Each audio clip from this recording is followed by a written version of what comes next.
네, 안녕하세요. 멜론 마스터입니다. 오늘은 미셀프코의 지식의 고고학 좀 읽어드릴게요. 여기 뭐, 부제로 매일 고전 읽기라는, 타이틀을 좀 달고 있는데, 매일 고전 읽기 프로젝트를 좀 하고는 싶어요. 퇴근하고 나서 예전에 처음에 제가 저번 주부터 시작했으니까, 이번 주네요. 이번 주부터 시작했기 때문에 한 30분을 목표로 했는데, 30분은 제가 읽다 보니까 목도 좀 아프기도 하고, 사실 좀 힘든 것 같아요. 그래서 10분 정도? 10분 정도씩 두 편 정도. 그러니까 지식의 고고함 계속 읽으면 좀 재미가 없으니까. 한 편은 소설. 뭐, 제가 까라무 조프가의 형제들 좀 읽고 있는데, 그거랑, 그 다음에 다른 이제 일반적 철학적 서적 같은 거 좀 읽으면서 10분, 10분으로 매일 좀 만들어도 괜찮겠다. 그러면은 겸사겸사, 뭐 속도는 좀 느리지만 어찌됐든 저도 독서를 한 셈이 되는 거고. 근데 이제 지식의 고고학을 읽어 드리려고 했는데, 저번 영상 때가 이제 왜 고전을 읽어야 되는가라고 해서 약간 삼천포로 빠져서 그 영상 자체 독립적으로 하나 만들어 버렸죠. 학문 잡식, 일본의 애널리스트가 쓴 학문 잡식이라는 책에서 추천을 많이 해요. 고전 읽기를. 근데 저도 맞는 것 같아요. 그 다음에 사실 미셀 푸코는 정말 머리 아파요. 정말 어려운 책입니다. 정말 어려워서 제가 매번 시도하다가 많이 포기한 책인데, 옆에 페이지 76페이지부터 써있죠. 사실 이걸 여러분한테 처음부터 읽어드리면 참 좋은데, 제가 뭐 야생의 사고나 카라마초프가의 형제들은 이제 읽어드렸는데, 그 책들은 사실은 읽은 지 좀 오래됐어요. 카라마초프가는 그 형제들은 사실 절반 정도, 1편 한 절반 정도 읽었었는데, 이게 이미 한 3, 4년 전이에요. 그래서 사실은 낭독하다 보니까 좀 기억이 날랑말랑하는데, 근데 거의 잊어버렸다고 하는 게 맞기 때문에 처음부터 읽어드리는 게 저도 다시 읽는 느낌이 나기 때문에 맞는 것 같고, 야생의 사고라는 책도 사실은 제가 이것도 한 3분의 1 정도 읽었었어요. 근데 이것도 한 1, 2년 전에 제가 읽어가지고, 17년도? 3년 전이구나. 그것도 좀 오래돼가지고, 좀 많이 잊어버렸어요. 처음부터 읽어도 무방할 것 같은데, 사실 미셀 푸코의 지식의 고고학은 역시나 같은 연장선상에서, 제가 고전 진짜 많거든요. 사놓은 건 엄청 많아요. 그래서 지금 읽어드릴 거 너무 많은데, 얘는 최근에 읽기 시작했어요. 최근 한 달 이내에.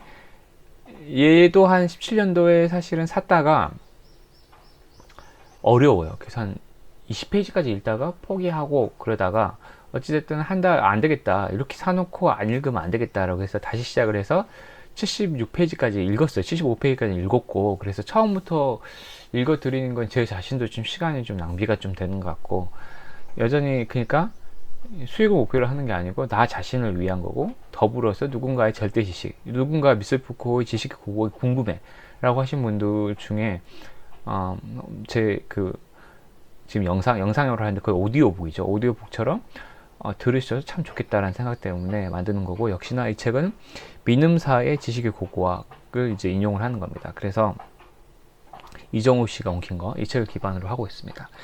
그래서 오늘은 읽어드리겠습니다. 76페이지부터 읽더라도 좀 양해를 좀 부탁해 드리고, 여기서부터 들어도 이게 총 미셀 푸코의 지식의 고고학이라는 책은 사실은 총 5장, 5장으로 구성이 되어 있고, 지금 제가 읽어드린 76페이지는 2장, 2장의 제목이 언설적 규칙성이라는 제목입니다. 듣기만 해도 어렵죠? 이게 한자가 많아요. 또 되게 옛날 책을 사가지고 한자가 있어요. 그래서 읽다 갑자기 버벅거릴 때가 있으면 한자를 알아내려고 애쓰고 있구나라고 생각하시면 되고, 그래서 2장이 43페이지부터인데, 2장이 또 소 제목이 7개로 되어 있어요. 1번 언설의 단위들, 2번 언설적 형성, 3번 대상의 형성, 듣기만 해도 머리 아프시죠? 4번 엄표 행위적 양태들의 형성, 5번 개념의 형성, 6번 전략의 형성, 7번 결론. 그래서 제가 76페이지를 하면 3번 대상의 형성이 69페이지부터 시작되거든요. 그래서 3번 2장의 조금만 세 번째 차부터 대상의 형성 중간 부분부터 시작한다고 생각하시면 됩니다. 사실은 되게 어려워요. 되게 진짜 어렵고, 이거 오타 했네. 미셀 푸코인데 미셸 푸코로 했네요. 이제 지금은 좀 못 고치니까 이대로 가겠습니다.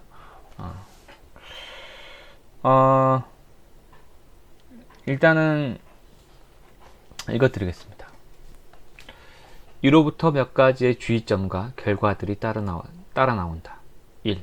어떤 언설의 대상이 나타나기 위한 조건들.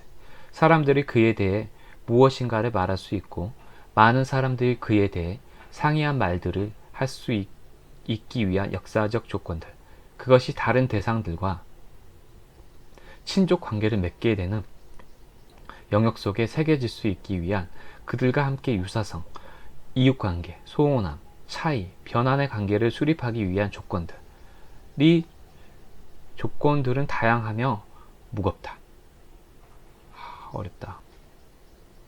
즉 사람들은 아무 시대에나 무엇에 관해서나 말할 수 있는 것이 아니며 새로운 무엇을 말하는 것은 쉬운 일이 아닌 것이다.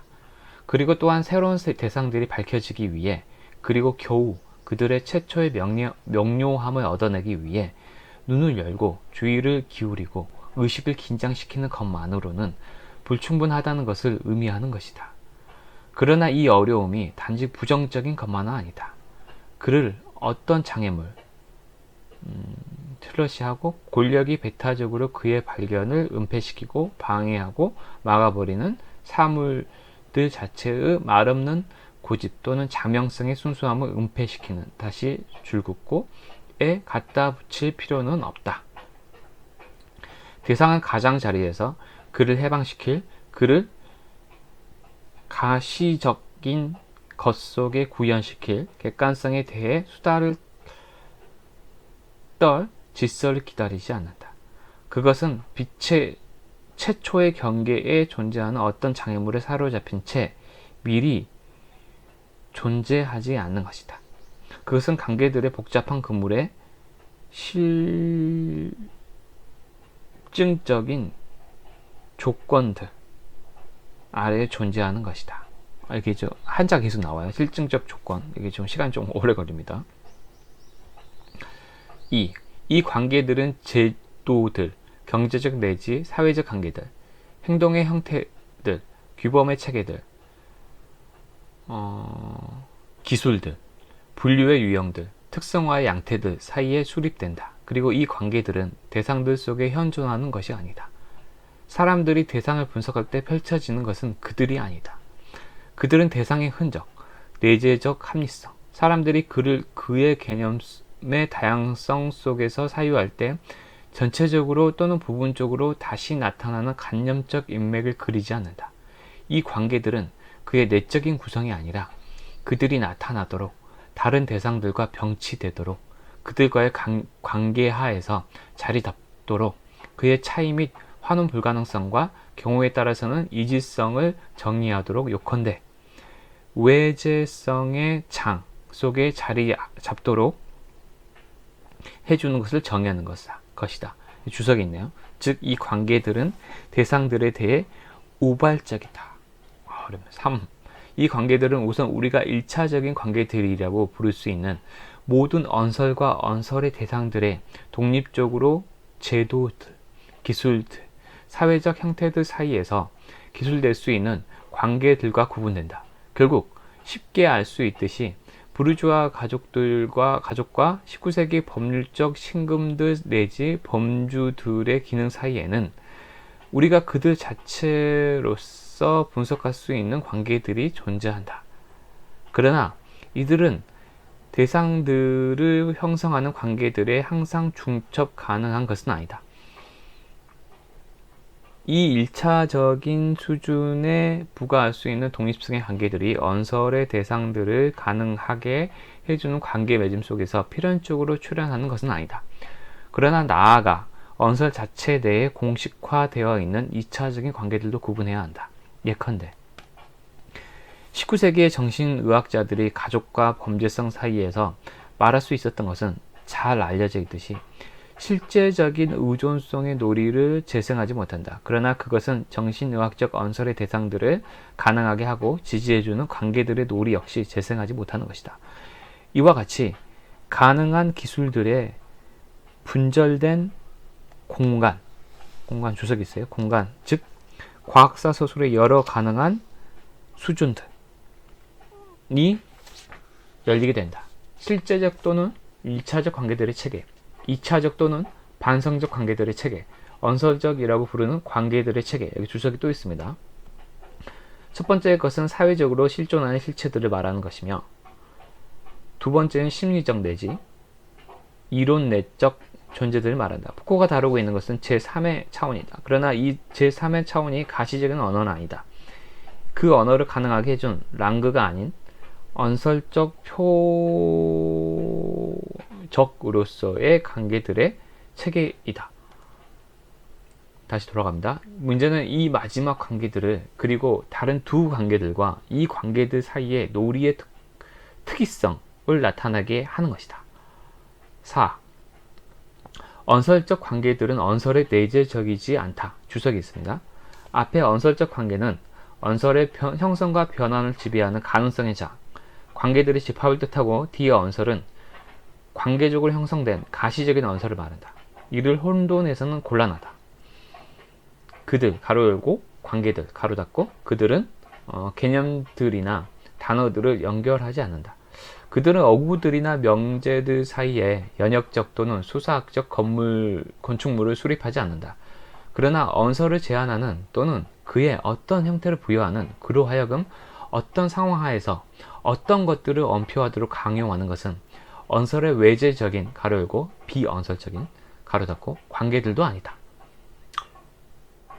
그들은 말하자면 언설의 극한, 언설과 비언설의 경계선에 존재한다. 그들은 언설에 그들이 말할 수 있는 대상들을 제공한다. 아니면 차라리 가로 열고, 왜냐하면 제공이라는 것은 이 임아주는 한편으로 대상들이 다른 한편으로 언설이 제공한다는 것을 가정하는 것이기 때문에, 가로 닫고, 차라리 그들은 언설이 이러저러한 대상들을 말할 수 있기 위해 그들을 다루고 이름 짓고 분석하고 분류하고 설명할 수 있기 위해 실행해야 할 관계들의 다발을 결정한다. 이 관계들은 언설이 사용하는 랑그가 아니라, 주석이 있어요. 즉 고고학은 구조주의가 아니다. 다시 돌아갑니다. 언설이 그 안에서 펼쳐지는 상황들이 아니라, 주석이 있습니다. 즉 고고학은 지식 사회학적 설명이 아니다. 다시 돌아갑니다.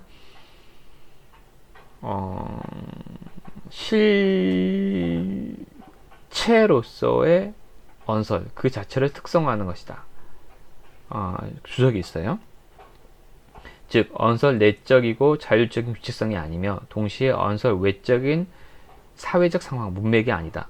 언설 자체가 실천하는 방식을 말한다. 가로 열고, 그리고 이 실천은 언설과 비언설의 관계를 함축한다. 가로 닫고, 푸코에 있어 언설과 비언설 간의 인과관계는 없다. 단지 그들 간의 관계 맺음에 체계가 있을 뿐이다. 다시 돌아갑니다. 이제 분석을 마무리하고 그것이 어떤 점을 성취했는지, 마찬가지로 그것이 최초의 기획을 어떤 점에 수정했는지 측정해보자.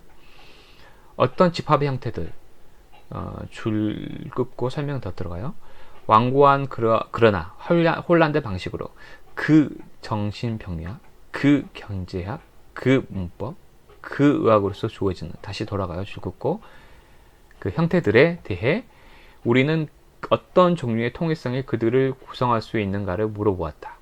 그들은 단일한 작품들로부터, 계기적인 이론들로부터 일부는 버려지고 일부는 정통에 의해 보존되고 나머지 일부는 망각에 의해 잊혀졌다가 다시 발견된 개념들이나 테마들로부터 사후에 행해진 재구성일 뿐인가? 그들은 단지 일련의 연결된 시도들일 뿐인가? 우리는 언설의 통일성을 대상들 자체의 측면에서 그들의 분배, 그들의 차이들의 놀이, 그들의 근접성과 온격성의 측면에서 줄긋고 설명했어요. 요컨대 말하는 주체에서 주어진 것의 측면에서 찾았다. 그리고 우리는 마지막으로 언설적 실천 그 자체를 특징 짓는 관계 맺음에 도달했다.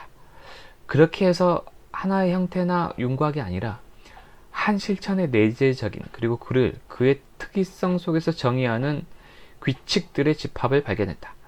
다른 한편 우리는 그 정신병력과 같은 통일성을 지표로 사용했다.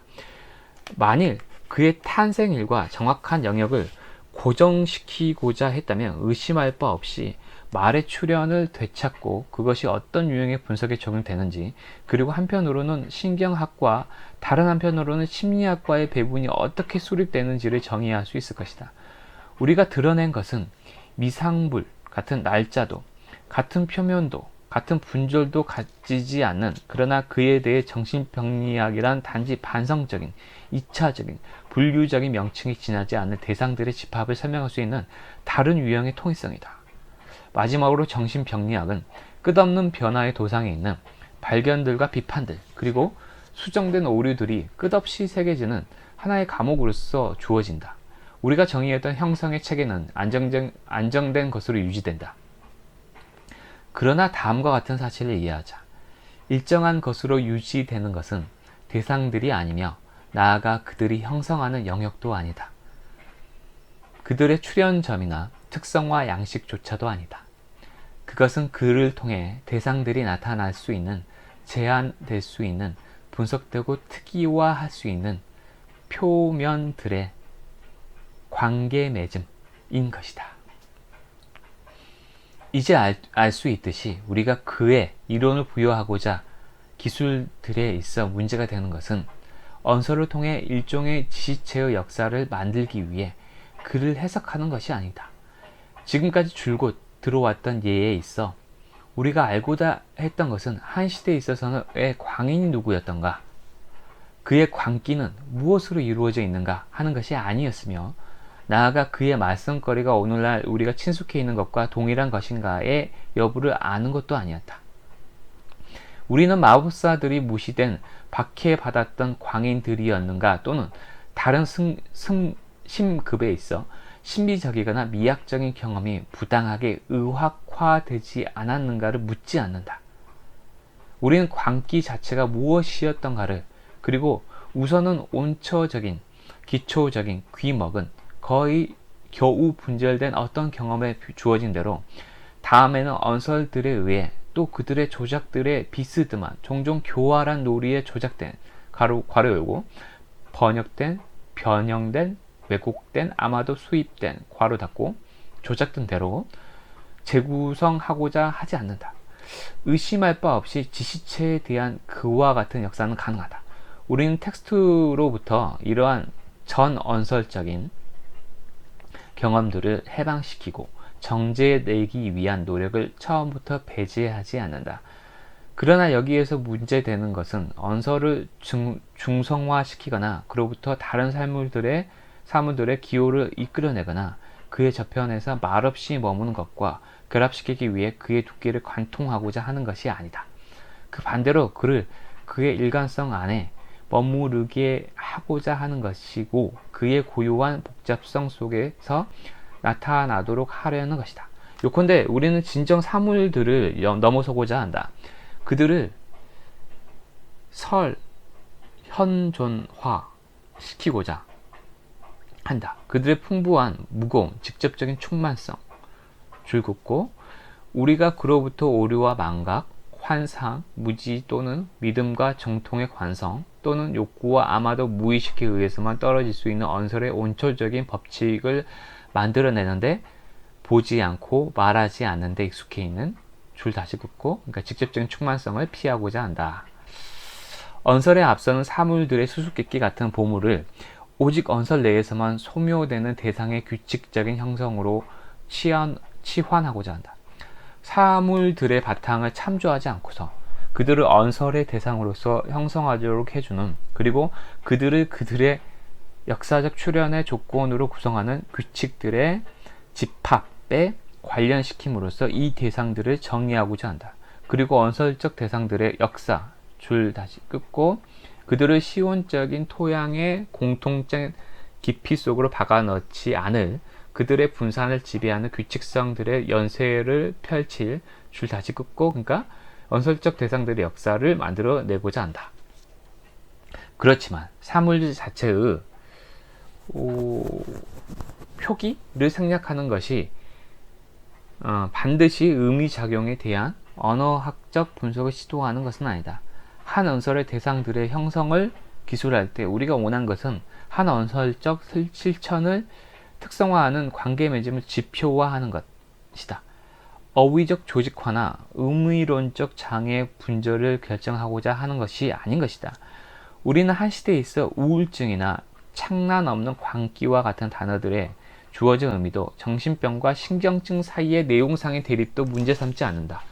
여기에서도 역시 위와 같은 분석들은 비합법적이라거나 불가능한 것으로 생각되지 않는다. 그러나 그들은 예컨대 범죄성이 어떻게 의학적 감정의 대상이 될 수 있었는가를 또는 성적 이탈이 어떻게 정신의학적 언설이 가능한 대상으로서 그려지게 되었는가를 아는 것이 문제시 될 때에는 적절하지 못한 것이다. 어휘적 내용들에 대한 분석은 주어진 시대에 말하는 주체들이 의미하는 의미작용의 요소들을 또는 이미 말해진 언설들의 표면에 나타나는 의미론적 구조를 정의한다. 이것은 다수의 얽힌, 줄긋고 중첩되어 있으면서도 동시에 성긴, 다시 긋고, 그러니까 다수의 얽힌 대상들이 형성되고 변형되는 나타나고 사라진 장소로서의 언설적 실천에 관련되는 것이 아니다. 주석가들의 지혜는 이 점에 틀리지 않았다. 우리가 시도한 것과 같은 분석에 있어 말들은 사물들 자체와 똑같이 숙고의 결과로서 부재한다. 경험의 생생한 충만성에서의 호소와 마찬가지로 어휘에 대한 기술 또한 부재하는 것이다. 우리는 언설을 넘어서는 그곳, 줄긋고 아직 아무것도 말해지지 않은 곳, 사물들이 겨우 희미한 빛 속에서 어슴풀에 나타나는 곳, 줄긋고, 그러니까 우리는 언설을 넘어서도 그곳에로 돌아가지 않는다. 우리는 언설이 그의 뒤에 배치해 놓은 형태들을 되찾기 위해 그를 초월하지 않는다. 우리는 언설 자체의 수준에 머무르고자 한다. 종종 부재들의 이유타, 가로 열고, 그럼에도 매우 명시적인 가로 닫고, 이오타에 점을 찍을 필요가 있기 때문에 우리가 아직도 거의 진전을 보지 못하고 있는 이 모든 탐구들에 있어서 언설들, 줄긋고 그들을 이해할 수 있는 한에서 그들의 텍스트의 형태 속에서 읽을 수 있는 한에서 줄 다시 긋고, 그러니까 언설들은 일반적으로 기대하는 것처럼 말들과 사물들의 순수하고 단순한 얽힘이 아니라는 것을 가리키고자 한다고 말할 것이다. 사물들의 희미한 흔적, 말들의 뚜렷한 가시적인 착색과 연쇄. 우리는 언설이란 실제와 언어의 접점 또는 표면의 얇은 표면이 아니라는 것을, 하나의 어휘와 하나의 경험의 얽힘이 아니라는 것을 보여주고자 한다. 주석이 있네요. 말과 사물 사이에 존재하는 언설적 질서의 두께, 어렵네요. 다시 돌아갑니다. 우리는 정확한 예들에 관련해 언설적 자체를 분석함으로써 말과 사물의 외면적, 매우 강한 포옹이 누추어지는 것을, 그리고 언설적 실천의 고유한 규칙들의 집합이 풀어지는 것을 알 수 있음을 보여주고자 한다.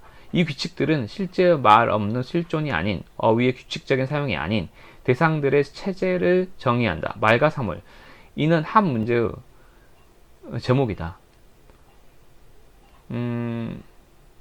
이는 이 문제의 형태를 수정시키고 그의 소요들을 병위시키고 결국 전혀 다른 작업을 드러내는 작업의 풍자적인 제목이다.